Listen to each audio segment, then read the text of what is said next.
Bonjour à toutes et à tous, c'est Philippe Guillouard de Trek Eco Survie Aventure. Le sujet de la vidéo aujourd'hui, les légumes sont-ils vraiment nos amis? Quand je pose cette question, évidemment, je laisse à penser que les légumes pourraient ne pas être nos amis. C'est la responsabilité de chacun de répondre à cette question. Chacun doit faire ses propres recherches, être responsable de sa propre vie. Néanmoins, il peut être utile de connaître les méthodes actuelles qui sont utilisées pour produire les légumes que nous mangeons tous les jours. Nous savons tous, et ça ne sera pas le sujet de la vidéo, que les légumes que nous cultivons sans engrais sont bien meilleurs que ceux qui sont cultivés de manière industrielle. Que lorsque nous cultivons sans pesticides, les légumes, évidemment, ne sont qu'améliorés. Apparemment, j'ai l'impression que certains cultivateurs ne le savent pas encore, mais ça viendra peut-être. Plus important que la culture en elle-même, c'est la fabrication des semences qui permettent la croissance des plantes que nous consommons. Comment sont faites les semences des légumes que nous consommons?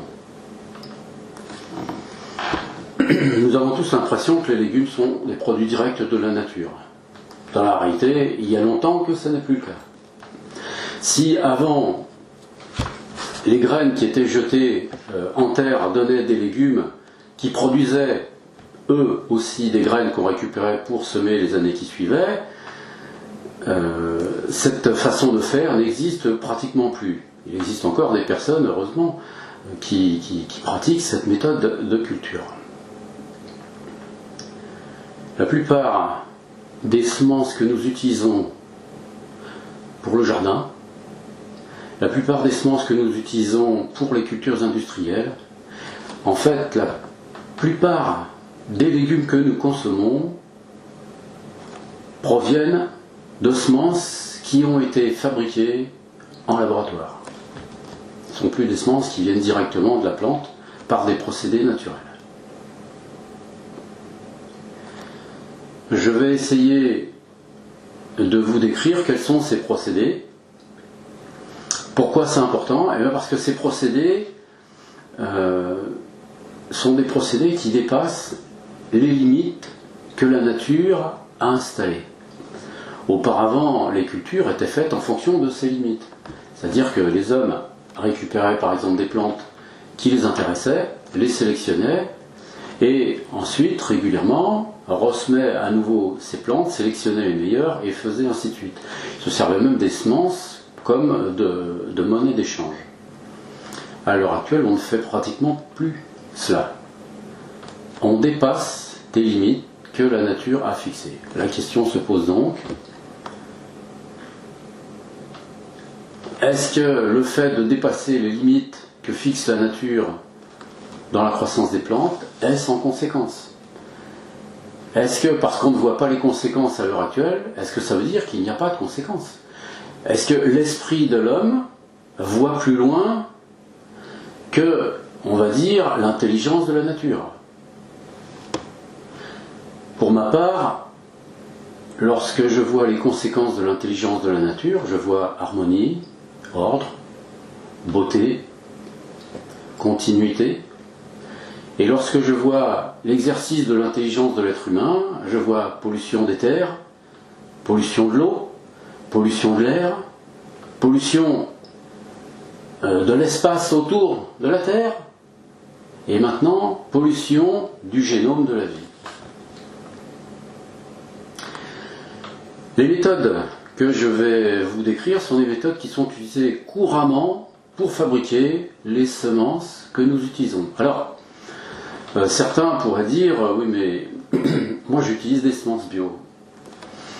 Mais les semences bio sont faites de la même façon. Les seules semences qui passent au travers de ces méthodes de fabrication sont les semences qu'on appelle des semences biodynamiques. Alors quelles sont les méthodes qui sont utilisées? Je ne vais pas toutes les décrire, je vais en décrire 2 ou 3 peut-être, ça dépendra du temps que ça va prendre. Ce sont des méthodes qui permettent de dépasser les barrières entre espèces. On cherche, soi-disant pour améliorer un légume, à utiliser des gènes qui se trouvent dans une autre espèce, ou parfois dans la même espèce. Seulement les espèces cultivées ont été tellement dépréciées au niveau génétique, c'est-à-dire que pour faire une variété, les semenciers ont sélectionné une plante qu'ils ont continué de semer en enlevant ce qui leur déplaisait, en conservant essentiellement les caractéristiques qu'ils désiraient, et en faisant cela, ils ont créé de la consanguinité génétique dans cette variété, ce qui fait que ces variétés sont relativement fragiles. Pour les améliorer de temps en temps, les semenciers ont trouvé le moyen simple, c'est celui d'utiliser le gène d'autres plantes, soit de cette variété même, soit de cette espèce même, soit d'une autre espèce. Alors vous allez me dire, c'est de la transgénèse. Juridiquement, ça n'en est pas. Dans la réalité, effectivement, c'est de la transgénèse. Alors comment en fait-on? On utilise par exemple comme méthode le sauvetage d'embryons. Alors qu'est-ce que c'est que le sauvetage d'embryons? Lorsque le gamète mâle touche le gamète femelle d'une plante, ils fusionnent tous les deux et produisent à ce moment-là une graine qui donnera une plantule, qui donnera la plante qu'on utilisera ensuite. Seulement dans la nature, certaines unions sont impossibles parce que la nature les fait avorter. C'est le cas en l'occurrence de beaucoup de légumes qu'on utilise maintenant, en l'occurrence la tomate par exemple, la tomate, les courgettes, les laitues, etc. Pour incorporer des gènes d'amélioration de la résistance aux insectes, les semenciers utilisent des gènes qui se trouvent dans des espèces sauvages.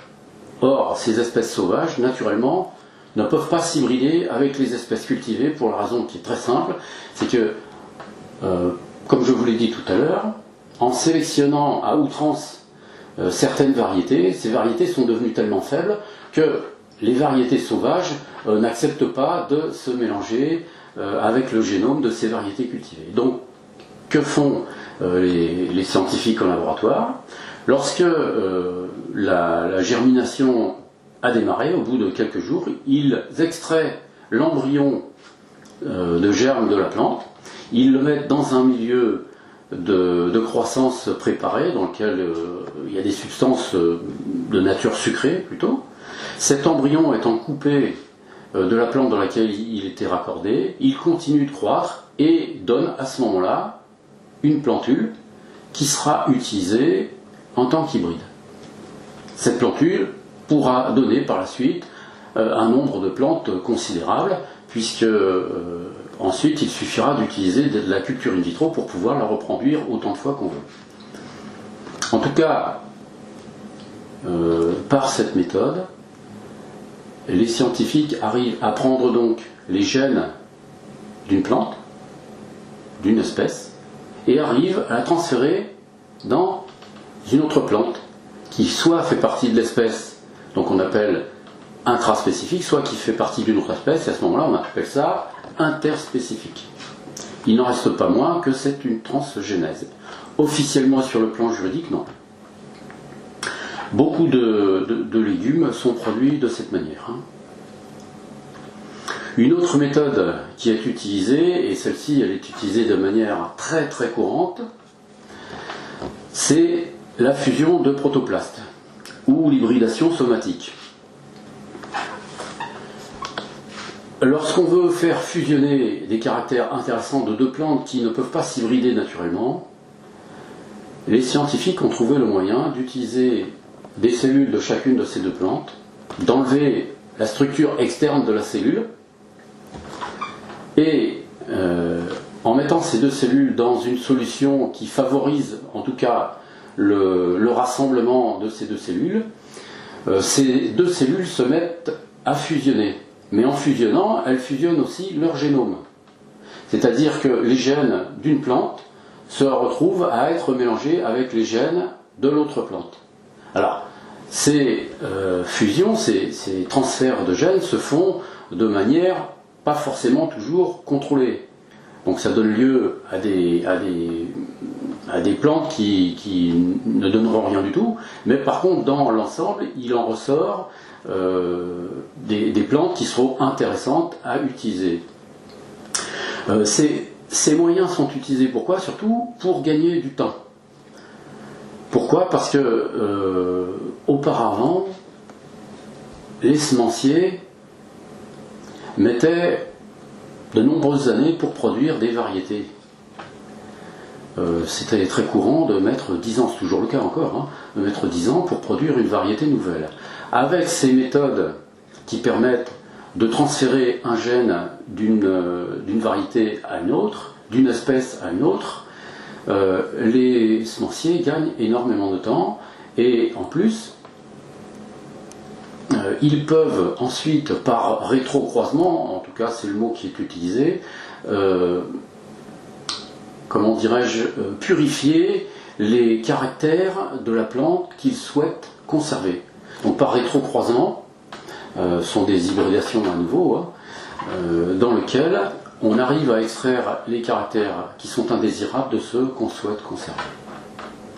De nombreux légumes et de nombreuses plantes sont produites de cette façon. Hein. Dans les plantes communément, dans les semences de plantes communément fabriquées par ces méthodes, il y a les tomates, les courgettes, les choux, le colza, le tournesol, le blé, etc. Et vraiment dans tous les domaines, on peut dire que presque tous les légumes sont concernés par ces méthodes. Il y a d'autres méthodes encore que je ne vais pas développer, entre autres une qui s'appelle l'haplodiploïdisation, qui sert à produire des hybrides de manière extrêmement rapide. On utilise des gamètes, en général plutôt des gamètes mâles, c'est-à-dire le pollen de la plante, et on dédouble le patrimoine chromosomique du pollen, puisqu'il est simple, puisqu'il doit s'associer aux gamètes femelles pour pouvoir produire un génome complet. Donc on utilise ces gamètes. Alors, on utilise aussi les gamètes femelles, mais plus souvent les gamètes mâles, qu'on dédouble en utilisant des procédés chimiques pour créer ces dédoublements. Évidemment, dans la nature, on peut dire que ça n'existe pas souvent, ou du moins très rarement. Alors, il existe dans la nature parfois des transgénèses naturelles, mais ça arrive une fois tous les... Voilà. Alors, est-ce que ces méthodes ont des conséquences? Est-ce que ces conséquences sont étudiées? Dans la réalité, ils ne sont pas vraiment. D'ailleurs, il est très difficile de savoir ce qui peut causer éventuellement des troubles dans l'organisme. Pourquoi? Parce que dans cette chaîne alimentaire, il y a celui qui fabrique les semences, il y a celui qui les cultive, il y a celui qui les distribue, il y a celui qui les vend et celui qui les cuisine. Donc, lorsqu'il y a un trouble qui se produit au niveau de la santé, au final, il est très difficile de savoir à quel niveau ça se passe. Mais il peut ne pas sembler idiot de penser que ces manipulations qui dépassent les limites de la nature, il n'y a pas loin de penser qu'elles pourraient être à l'origine de nombreuses maladies de civilisation que nous connaissons à l'heure actuelle. D'autant que il se trouve que c'est comme ça. Les semenciers qui fabriquent ces graines sont aussi ceux qui vendent les engrais qui permettent la croissance de ces plantes et les produits phytosanitaires qui permettent de mener à bien les cultures. Alors qu'est-ce qu'on peut faire chacun? Alors, évidemment, ça c'est personnel. Mais en tout cas, pour ceux qui sont sensibles à leur santé, pour ceux qui sont sensibles au respect des lois de la nature, même si on ne les comprend pas, on n'est pas obligé de les bafouer. On n'est pas obligé de tout comprendre, mais on peut respecter ce qui existe déjà quand on en voit, en tout cas, les bienfaits. Alors, qu'est-ce qu'on peut faire? Pour ceux qui cultivent et ceux qui jardinent, il existe des associations et des personnes qui vendent des graines qui ne subissent pas ce genre de manipulation. En l'occurrence, je pense qu'on peut s'adresser à l'association Cocopelli, à un monsieur aussi avec qui j'ai fait deux vidéos, monsieur Pascal Pot. D'ailleurs, il y aura une vidéo qui va sortir de ce monsieur dans quelques semaines. Sont des gens qui se démènent pour pouvoir préserver, en tout cas, l'aspect vrai et naturel du potentiel qui fait partie en quelque sorte de notre histoire, du potentiel de toutes les plantes qui nous accompagnent au cours de l'agriculture. Voilà, il y a encore d'autres centres, je crois qu'il y en a dans le Lot-et-Garonne, je crois aussi qu'il y a le moulin de Sarthe, une chose comme ça. Enfin, faites vos propres recherches, vous verrez. Mais la seule chose que je sais, en tout cas j'espère que jusqu'à présent ça n'a pas encore changé, seules les graines biodynamiques refusent ces procédés de fabrication. Il y a aussi d'autres semenciers qui les refusent, comme Bejo ou Vitalis, il y en a d'autres encore. Je mettrai en fin de vidéo les liens qui permettent de connaître en tout cas les semenciers qui refusent ces méthodes. Bon, bah, écoutez, j'espère que cette vidéo aura été intéressante pour tout un chacun. En tout cas, même si on n'est pas sensible à ce côté de la nature, il n'empêche qu'il est intéressant de savoir d'où proviennent les légumes que nous consommons, de telle sorte que ce que nous faisons, nous soyons véritablement l'auteur et l'acteur de notre vie, que nous ne soyons pas le jeu de la décision d'autres personnes. Je vous souhaite à tous une bonne santé et je vous dis à bientôt dans une prochaine vidéo. Au revoir à tous.